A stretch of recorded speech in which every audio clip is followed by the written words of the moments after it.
Hey, this is Kirk Walden, and welcome to Coffee with Kirk on the Pregnancy Help Podcast. And today, again this month, Jen, my wife, is in the studio with us, and we're going to kind of turn things upside down. So I'm going to turn it over to you, Jen, and kick us off. Well, it's great to be here. I love meeting with our Pregnancy Help family, and any opportunity to feel like I'm in this game with you guys and all the amazing work that you do.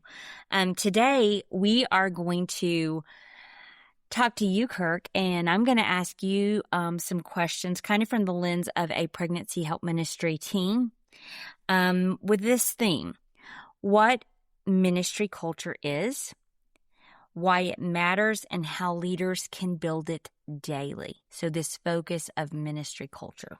Yes, and this is going to be episode 1 of 2, correct? Yes, we got two really awesome episodes, I think. Good. Well, have at it. I will sit back and you ask the questions. Well, start by, I know this audience knows you quite well, but start again why, you have a lot of insight on ministry culture, and just tell us really quickly about that experience. I was an executive director for 9 years. I've worked with boards and staffs over the last 25, so 35 plus years, and I've made a lot of mistakes during this time, and yet I've also seen what really works, and hopefully I implemented some of those things over the years. But yeah, I've gotten to do this, and I've found that culture is really the game changer in our work. So I'm excited about talking about it today. We're going to have a blast. So a lot of times you work with boards, you work with ministry teams on, logistics and how to work together as a board, and also about development. But what do you see culture as encompassing? Yeah, because it's beyond the policies, it's beyond the programs, it's beyond the daily tasks that we do. And I'm going to give you a hippie answer to start out. Okay. It's kind of about the vibe that people see when they come in. And I think we can attribute that to the Spirit of God.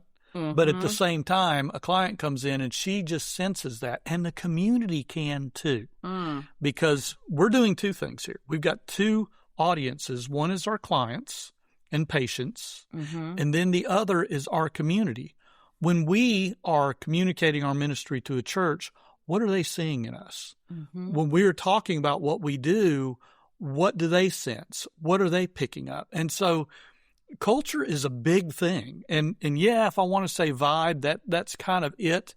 But I think when we have a culture that is strong and it is positive and encouraging, people pick up on that. And so that's what we're trying to build. And I know we're seeing that in pregnancy centers across the country, no doubt. So a lot of this is affirmation. But I also want us to say, what can we do even better? Because Jarrell, president of Heartbeat, is so good. He says, I want to be careful about the term best practices, because what we think is a best practice today may not be a best practice tomorrow. We always need to be improving. And I'm just going to throw one out at you that I thought of when we were preparing for this. When I started as a director, you know what the best practice was? It was showing a video to clients after their pregnancy test or during their pregnancy test called Window to the Womb with Sherry Richard. It was an ultrasound video, a VHS tape. That's what we did. And boy, we were going to show that, and it was going to change everything. And it did. It was wonderful. But now look at our best practices when it comes to reaching patients. Yeah, it's a whole new world. It's a miracle. It's amazing. Yeah, best practice then would not be best practice today. And we want to look at that when we talk about culture too.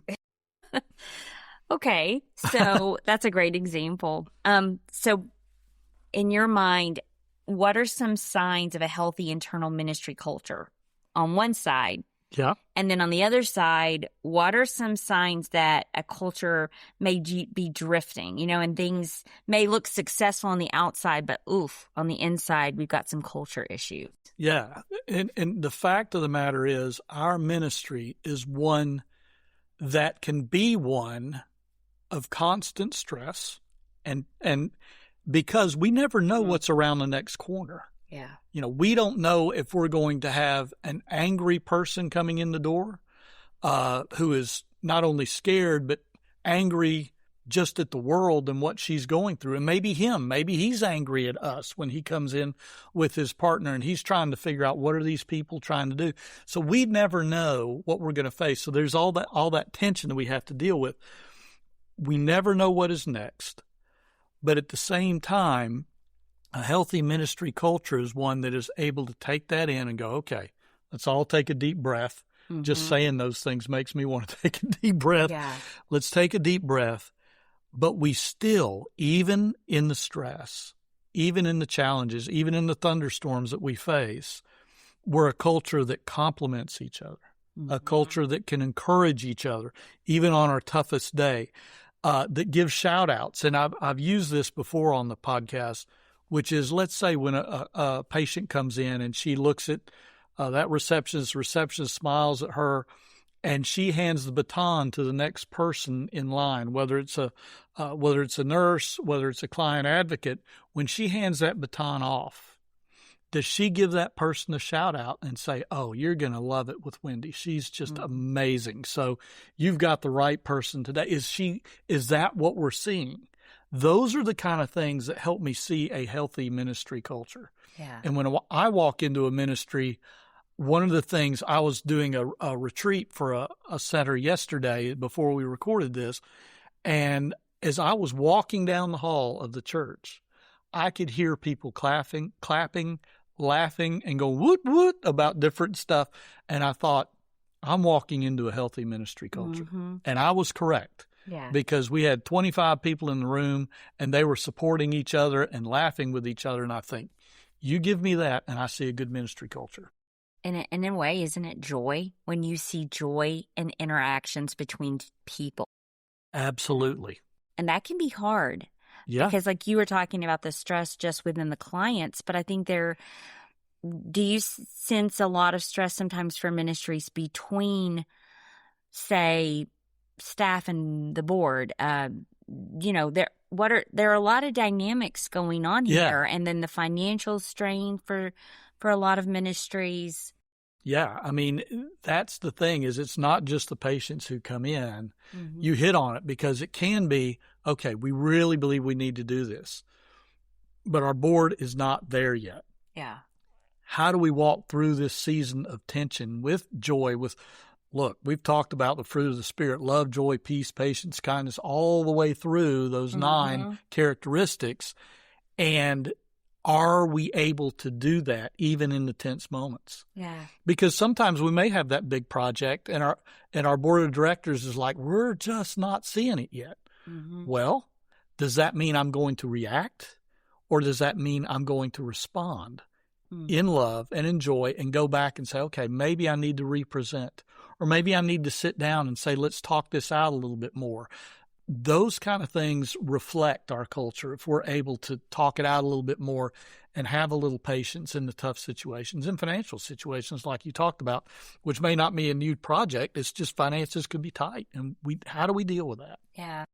And I think like this kind of leads all into like you hate to look at it from kind of a negative lens, but what are things that are like kind of flags like, oh, we have to adjust this. Like we kind of need to stop the train and look at how we're approaching one another. I think about an example really quickly is like I've been at restaurants before and hearing staff fighting. Yes. Is an immediate flag to me, like, or just being unkind to each other, not being, even if one staff member is correct, like somebody didn't do their job, they didn't bust the table quickly enough, or they sat someone in the wrong area, it doesn't matter. It's just that tension, and it is immediately affecting their clients, the very people they're supposed to be serving. So I guess my question for you is like, what does this translate into for a pregnancy center? Yeah, you can tell it when there's quiet. It doesn't mean we need to be loud all the time, but there are moments when you expect to see conversation flowing and there's quiet, and I can see it on the countenance. Mm-hmm. I've been in a center before where sometimes there's one person in the room who's really struggling with a lot of stuff, and you can just tell. Mm-hmm. And the questions they ask are a little bit more pointed about what if a staff member doesn't and whatnot? And I'm like, yeah, they haven't really walked through this with that staff member. They're trying to work around it and get somebody to solve their problem. And so that goes to Jesus in Matthew when he's talking about how do we deal with conflict. One of the things that is a warning sign is if we're not dealing with conflict in a healthy manner. And I see that when I've heard, well, a staff member went to a board member and talked about me. The executive director may tell me that. Yeah. Or the executive director could do the same thing, which is she talks to another staff member about staff member number 3 out there who's struggling in her job and say, hey, I could use some advice. That's, then we're beginning to get into, we're not dealing with this in a healthy manner. It reminds me, our son worked for Dave Ramsey. Yes. And it was fascinating to learn about his work culture, which our son loved working for him. Yes. And one of the things he said that was a community-wide policy was, you are never to talk about someone unless the person you're talking to can do something about the issue. Yes. And it's really a biblical principle. Yeah, it is. It is. So I don't know. I just thought about that when you were talking. That's a good one. And of course, going back to what Jesus did, the first thing we do when there's a conflict is go directly to the person that we sense a conflict with. And I think one of the big things is that we first assume the best about that person. Yeah. Because it's easy to make our stories up. I do it all the time. I see somebody do something and I'm like, well, I create an entire story behind what they've done and how wrong they are. And I'm like, Kirk, you cannot do that. Yeah. So that's when I see a cultural issue, is when somebody's gone around the proper means to resolve a conflict and tried to fix it in different ways. And of course, we laugh about it when somebody says we need to pray for so and so. It's like, it could be that you're good about to gossip about somebody, but I don't see that as much. But I do see we kind of skip around where we need to go first. And I think conflict is hard because it's something I've had to mature in, I think, some, and I'm still not fully there. But I do think it feels like conflict is always bad. Like, you don't want conflict within your culture. But when you look at, there have been some great books written on this in recent years, and models for team culture. And I think that the thing is, if you really believe in your mission and you really love your people, then healthy conflict is necessary and critical. And, that comes as a leader. We'll talk more. I think you want to talk more about leadership later, but, just vulnerability within that. Yeah. But we could do there could be a whole series just on these issues. But yeah, it's just fascinating to me that we can easily. You talked about so many books and stuff like Pat Lencioni is a great guy when it comes to dealing with conflict. And he talks about healthy conflict. We must have that healthy conflict because we're not always going to agree that we need this new initiative. Right. Let's have that conversation. But the key is having the conversation. Right. And the key is allowing other people in the room to voice, because you know what? I can get on board with something that I disagree with as long as I've been heard. And once I've been heard, don't laugh. I am laughing because this sounds like some conversations we've had before in our marriage, right? That's right. But I want everybody listening to this to know we've never had a fight in our marriage. We've never had a conflict. But if we did, this is what would have happened. One of us would have thought, I'm not being heard. Well, it is. But in our culture, in our ministry, let's say a new initiative is coming up. And there's someone in the room, maybe 2 of the 6 or 7 in the room, who go, I just don't think we need that right now. We need this instead. Well, let's hear them out and let's talk through this. And maybe we still need the initiative. Yeah. And we're able to go to them and say, you know what?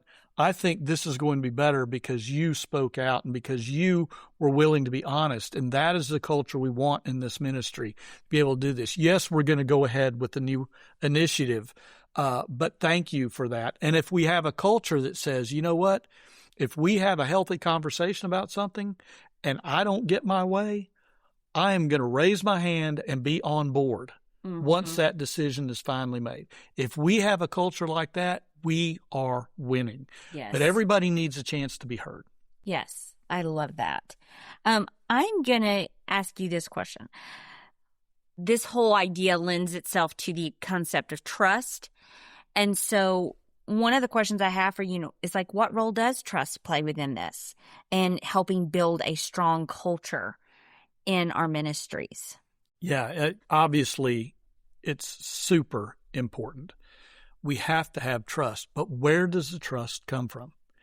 It a lot of times comes from the leader who gives, when a staff member is given a responsibility, they are also given the authority to carry it out. And I talk about Southwest Airlines when they were at their heyday.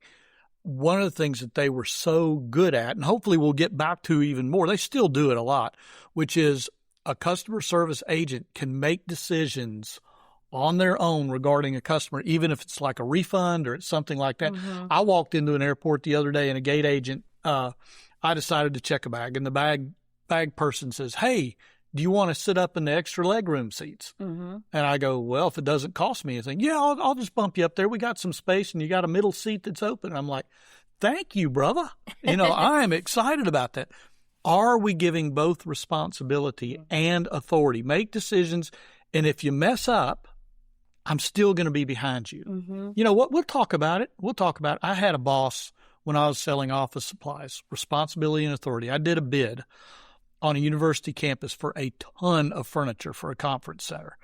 And I can't remember, but it was $20,000, $30,000, $40,000, whatever it was. Mm-hmm. Gave me the authority. I let her rip. The furniture came in and the chairs did not match the desks. Mm-hmm. The wood did not match. We had a big problem. And he came to me. We eventually fixed it. We had a great guy who could refinish all the furniture, all the chairs. But I'll never forget having to sit across from somebody who had ordered this and said, "You messed up." And I'm early 20s, mid-20s. Mm-hmm. My boss comes to me after all of this, and he says, "You know what? If you don't screw up, it means you're never doing anything."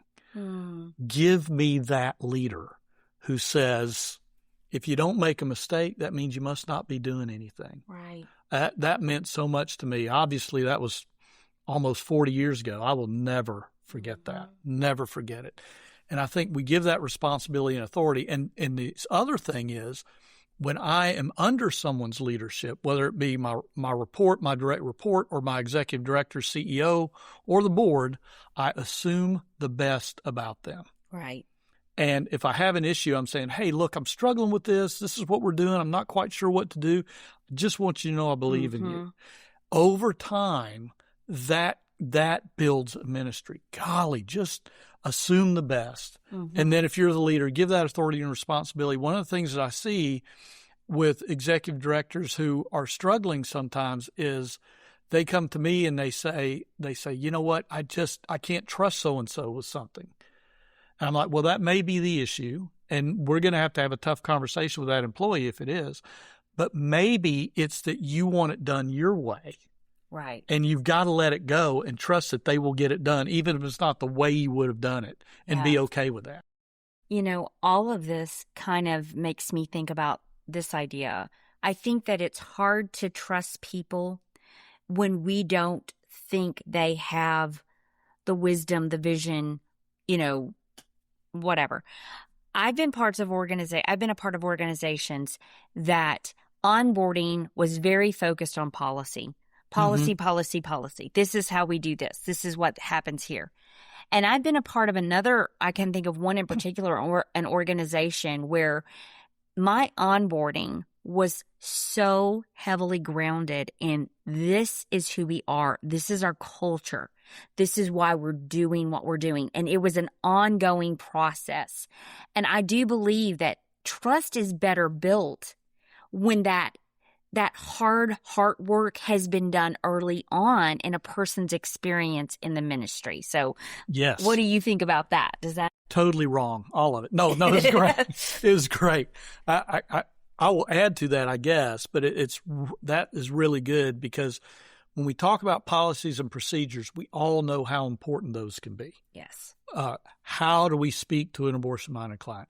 How do we hand off all the way down the line to the ultrasound, whatever it is. We've got to have those in place, but that cannot take priority over culture. Mm-hmm. And I don't want to get off track here, but I would say this. I would love for a study, and I don't know that we can do this study because it's so subjective, on what role does culture play in a client's or patient's decision. Because we can tell you a high percentage of people who are considering ending a pregnancy, once they see an ultrasound, they change their minds. Right. And we've run the data on that, and it's somewhere in the 80s, okay? Mm-hmm. But what is the culture that they see? How do we measure that? I don't know, but I think it's a lot higher than we think. So going back to your point, we've got somebody who's onboarding. Are we telling the story of our ministry so that they understand the culture we have? Mm-hmm. Do they know? I would like for them to know our core values better than anything else. I think that's a higher priority. And like I said, I've worked with centers who really work through their core values over and over and over so that somebody can look on the board. It's not just a sign on the wall, but they have integrated it into everything they do. These are our core values. This is how we do what we do. And whatever we do, it has to reflect these core values. Yeah. That is so important. And I think that's really an end point, just about. So right. One last thing. Yes. Okay. Somebody is listening to this podcast today, and they realize, like, oh yes, I want to do something for my culture. What is one thing they could do? Do you have a quick piece of advice? I would do two that we just touched on. Two, whatever. One is I'd make sure I knew the core values, and I'd ask myself the question, well, first, do we have core values? And if not, can we develop them? Yes. Can we do this over time? It's not an overnight thing. But number two, am I doing the best I can in communicating those core values so that people can, what is one thing I can do to better communicate our core values? Is there something I can do in that realm?